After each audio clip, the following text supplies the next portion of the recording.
नमस्कार दोस्तों, जय भारत जय उत्तराखंड। मैं हूं आपके साथ कुलदीप रावत और इस समय आप मेरा चैनल देख रहे हैं पहाड़ों का राई। और इस समय मैं कोटद्वार में हूं जहां पर एक अच्छा खासा चुनावी आप कह सकते हैं द्वंद्व देखा जा रहा है। और जिस तरीके से चुनाव प्रचार यहां पे चल रहा है, चाहे बीजेपी द्वारा चाहे कांग्रेस द्वारा, एक बहुत बड़ा चुनाव यहाँ पे देखने को मिल रहा है। और ऋषिकेश के बाद अगर मैं बात करूँ तो सबसे बड़ी हॉट सीट कोई है तो वो कोटद्वार है। और इस समय मेरे साथ है यहाँ पर कांग्रेस की मेयर प्रत्याशी रंजना रावत जी। बहुत बहुत स्वागत है दीदी आपका जो है हमारे चैनल पे। Thank you Kuldeep. कैसा चल रहा है चुनाव प्रचार अभी तक जो है? आज आखिरी दिन है। अच्छा चल रहा है, ग्राउंड लेवल पे चल रहा है और हम लोग डोर टू डोर जाना ज़्यादा प्रेफर कर रहे हैं, घर घर तक। और लोगों की भी मांग है कि हम घर तक पहुँचे। जी जी। तो जो आदत है पहले से कि घर घर लोगों तक पहुँचे, तो वही उसी प्रकार से कार्य कर रही हूँ अपना।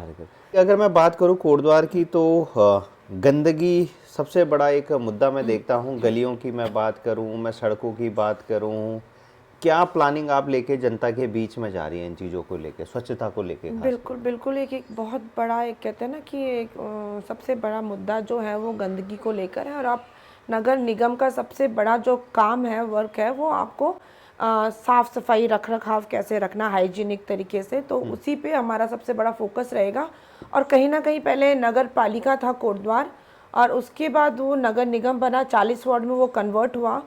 कर्मचारियों की संख्या शायद से नहीं बढ़ पाई है, तो हमारा फोकस यही रहेगा कि हम अपने कर्मचारियों की संख्या बढ़ाएं, दोगुनी करें, और जिससे कि हमारे सारे वार्ड्स में हमारे जो कर्मचारी हैं वो सुचारू रूप से वहाँ पे काम करें। और कहीं ना कहीं मुझे लगता है कि हमें अपने, मैं बार बार अपने स्पीचेस में भी बोल रही हूँ कि हमें अपने कर्मचारियों के बारे में ध्यान रखना पड़ेगा, क्योंकि उनके पास ढंग से कोई ग्लव्स नहीं होते, गम बूट्स नहीं होते हैं, जैकेट्स नहीं होते हैं, बरसाती नहीं होती उनके पास, टूटती हुई सन में, मतलब उनके पास प्रॉपर ड्रेस नहीं होती है। तो हम लोग, औजार नहीं है उनके पास, हथियार नहीं है, तो हम लोग उनके लिए ये सारे इक्विपमेंट्स देंगे और मुहैया कराएंगे। उनके लिए स्वास्थ्य सुविधाएं भी बीमा के ऊपर जो है वो उसकी भी मांग करेंगे हम लोग। और अगर कर्मचारियों के हित के बारे में हम सोचेंगे तो कर्मचारी भी हमारे कोटद्वार की जो साफ़ सफाई और रख रखाव है उसके लिए काम करेंगे। और निरंतर मेरा प्रयास रहेगा कि हम लोग प्रत्येक वार्ड में ऑफिस में कम बैठेंगे हम, और ग्राउंड में ज़्यादा रहेंगे साफ सफाई व्यवस्था को देखते हुए। जी। मैं बात करूं महिलाओं की, खासकर जो सफाई कर्मचारी में महिलाएं भी आती हैं, उनकी मैं सुरक्षा की बात करूं, उनके घर परिवार की बात करूं, उनकी सैलरी की मैं बात करूं। एक महिला अगर घर से निकल रही है तो वो घर का काम तो उसको संभालना है, वो रोज़गार के लिए निकल रही है, उसको घर चलाने के लिए भी पैसा चाहिए। तो एक मजबूरी भी होती है कि मुझे कुछ करना है घर के लिए और आगे भी बढ़ना है। महिलाओं की सुरक्षा के साथ साथ उनकी ज़िंदगी के लिए ऐसा क्या बदलाव आप सोच रहे हैं? आज महिलाएं किसी भी मैदान में कम नहीं है, और हर फील्ड में महिलाएं बढ़ चढ़ के काम करी, चाहे वो घर का काम हो चाहे बाहर का काम हो, सारी महिलाएं बहुत सशक्त है हमारी। और जैसे जहाँ तक महिला कर्मचारियों की बात कर रही हूँ मैं नगर निगम में, तो हम लोग बहुत उनका ख्याल रखेंगे। उनके जितने भी उनकी जो समस्याएं हैं उनके लिए हम लोग उनके प्रॉपर तरीके से उनके लिए जो भी उनके इश्यूज होंगे उस पर हम लोग काम करेंगे। और ज़्यादा हाई वर्क नहीं देंगे, हार्ड वर्क उनको नहीं देंगे हम लोग। जो सॉफ्ट वर्क है हम वो उनके लिए मुहैया कराएंगे, और जो भी उनकी समस्या होंगे उनका निराकरण, क्योंकि मैं खुद एक महिला हूँ, अपने बच्चों के लिए आज मैंने टिफ़िन बना के भेजा है स्कूल में। तो होता है कि महिला के लिए घर में बहुत काम होते हैं, और रात तक महिला जागी रहती है। महिलाओं की बात आई है तो एक मुद्दा, एक बात इस चुनाव में काफ़ी चर्चित हुई है। यहाँ के जो वन मंत्री हैं सुबोध उनियाल जी, उन्होंने एक प्रतिक्रिया दी थी कि कांग्रेस पार्टी के पास तो एक पुरुष उम्मीदवार भी नहीं मिला उन्हें, जो है यहाँ पर जो बीजेपी के कैंडिडेट है उनके लिए जो है, और महिला उम्मीदवार को उतारना पड़ा। आपकी प्रतिक्रिया नहीं आई क्या? आप देख रहे हैं इस, किस तरीके से देख रहे हैं कि महिलाओं को जहां सशक्त बनाने की बात चल रही है, अगर महिला को किसी पुरुष के साथ चुनाव में खड़ा कर दिया खासकर, तो आपकी कोई प्रतिक्रिया नहीं आई उस टॉपिक पे जो है? सबसे पहला रंजना रावत अगर कोई बात रखती है तो अपने जो अपने विजन्स है मैं उसको लेकर अपनी जनता के बीच में आई हूँ। और कहीं ना कहीं ये प्रतिक्रिया हमारी मातृशक्ति दिखाने वाली आने वाले समय चुनाव में। और बहुत आक्रोश है जनता के बीच में कि एक ऐसी महिला जो निरंतर अपनी जनता के बीच में निरंतर रही, चाहे वो सिडकुल का मुद्दा हो, चाहे वो जोशोधरपुर फैक्ट्री का मुद्दा हो, चाहे अंकिता भंडारी को न्याय दिलाने का मुद्दा हो, चाहे हमारे स्मैक के ऊपर लड़ाई हो, वो निरंतर 8-10 सालों से मेरी निरंतर चली आ रही है। हमारी ठेके की बंद करने की बात होती है, मेरी मातृशक्ति हमको बुलाती है तो हम लोग वहाँ पहुँचते हैं। तो जितने भी जनहित के मुद्दे हैं, आज जो व्यक्ति यहाँ पे चुनाव लड़ रहा है, मैं उनसे पूछना चाहती हूँ कि वो आज कभी आप इस दल में, कभी आप उस दल में जा रहे हैं, कहीं ना कहीं ये डर है उनका कि वो पहले मुख्यमंत्री, पहले उनके कैबिनेट मिनिस्टर आते हैं और बोलते हैं कि मर्द नहीं है। मैं अपने आप को बहुत गौरवान्वित समझती हूँ कि मेरी पार्टी ने एक छोटी सी कार्यकर्ता को और सामान्य सीट में, मुझे लगता है कि शायद उत्तराखंड में सामान्य सीट में सिर्फ एक कोटद्वार में ही महिला को टिकट दिया गया। तो ये मेरे लिए और हमारी पूरी कोटद्वार की मातृशक्ति के लिए, पूरी उत्तराखंड की मातृशक्ति के लिए बहुत सम्मान की बात है।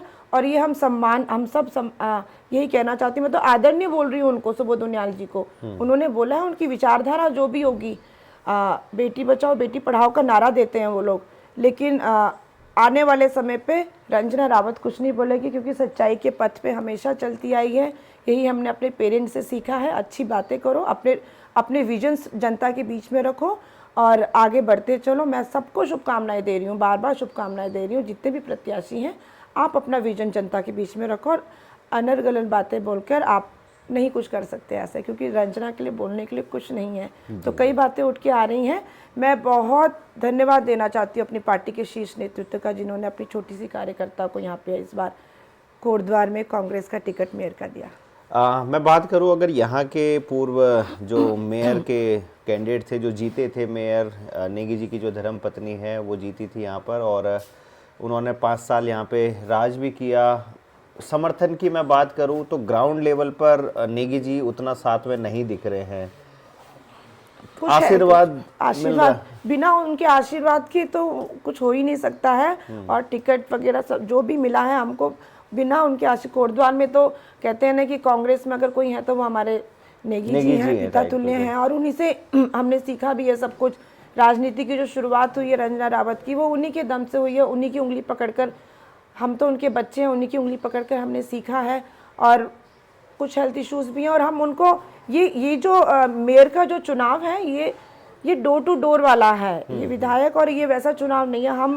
हम डोर टू डोर कैंपेनिंग कर रहे हैं। उसमें हम नहीं चाहते कि हम अपने बड़े नेताओं को हम घर घर ले जाकर इस तरीके से हम लोग उनको परेशान करें। और वो पूरा आशीर्वाद उनका अपनी बच्ची के साथ है और पूरा मिल रहा है आशीर्वाद। चलिए, एक आखिरी सवाल आपसे पूछना चाहते हैं। कल धामी जी ऋषिकेश आए थे, वहाँ पर उन्होंने एक बात कही थी कि ये कांग्रेस को, निर्दलीयों को जिताकर अपना समय बर्बाद मत करे, वोट खराब मत करे, क्योंकि जो सत्ता में होता है काम उसी से निकल पाते हैं।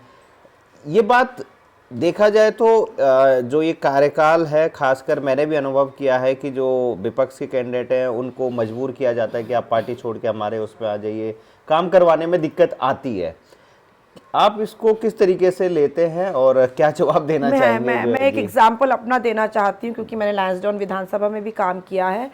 और जिस समय मैं अपने गाँव परसोली में भ्रमण कर रही थी, तो वहीं पर जंदियालू इंटर कॉलेज है। जी। जब मैंने वहाँ जंदियालू इंटर कॉलेज की हालत देखी तो मुझसे रहा नहीं गया, और हमने उसी तत्कालीन हमने वहाँ से प्रपोजल बनवाया और हमने अपने जंदियालू इंटर कॉलेज के लिए 50 लाख स्वीकृत कराए। और आज आप देख सकते हैं कि वो इंटर कॉलेज की स्थिति क्या है। जी। तो रंजना रावत शायद से बीजेपी में नहीं गई। रंजना रावत तो कांग्रेस में काम लेकर आई, प्यार मोहब्बत से लेकर आई। तो मैं बार बार यही कह रही हूँ कि नगर निगम, आप ट्रिपल इंजन की बात कर रहे हैं, आप पहले मालन पुल बनाइए ना, आप कर्णाश्रम का जीर्णोद्धार कीजिए, आप लालगंज जो हमारा मार्ग है उसके लिए आपने कुछ नहीं किया, एलिवेटेड रोड बनना था, आपने कुछ नहीं किया।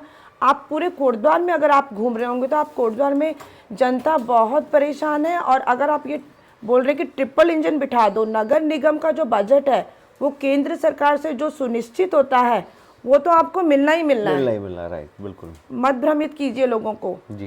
है ना, वो तो हमको बजट मिलेगा ही मिलेगा। लेकिन रंजना रावत एक ऐसी महिला है जो प्यार और मोहब्बत से काम अपनी वर्तमान सरकार से लेकर आएगी। हम द्वेष की भावना नहीं रखते हैं, हम यही कहते हैं कि प्यार से, मोहब्बत से हम लोग सब काम लेकर आएंगे। ज़्यादा से ज़्यादा देख लीजिएगा आप क्या आने वाले बात समय पे। है। जाते जाते कोटद्वार की जनता के लिए क्या संदेश आप देना चाहते हैं जो है?